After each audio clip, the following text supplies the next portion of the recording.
संदीप बस करा नको ऊर लागत का पोरांना कुठल्या नको।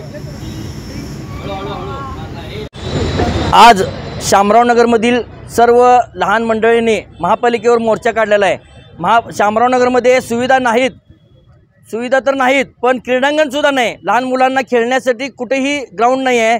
मुलांना रस्त्यावर खेळायला लागते, वाहतूक वाढलेली आहे, त्यामुळे मुलांना वाहनांचा धोका आहे।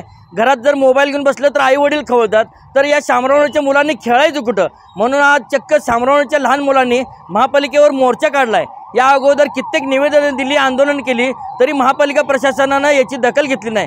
म्हणून आज परत एकदा महापालिका आयुक्तांना जाग आणण्यासाठी शामरावनगरमधील सर्व लहान मुलांना घेऊन महापालिकेवर आज एका विशिष्ट पद्धतीचं एक आंदोलन केलं। महापालिकेच्या दारातून कबड्डी खेळलो, क्रिकेट खेळलो। त्यामुळं मला आयुक्तांना विनंती करायची आहे की लवकरात लवकर शामरावनगरमध्ये एक चांगलं क्रीडांगण करून या मुलांना तिथे खेळण्यासाठी जागा उपलब्ध करून द्यावी व शामरावनगरच्या लहान मुलांना न्याय द्यावा। तमेश किशोर वनकंडे, मी आता 3रीमध्ये शिकत आहे। आम्ही खेळायला असलो तर गाड्यांचा भाव जास्त आहे। गल्लीत खेळावं म्हणलं तर तिथं पण गाड्या जास्त येतात। मोबाईल बघावं म्हणलं तर आई वडील खवळतात। आम्हाला खेळायला ग्राउंड आहे, आम्हाला आनंदाने ग्राउंड द्यावं। काय केलं? आम्ही कबड्डी बॅट बॉल खेळलो।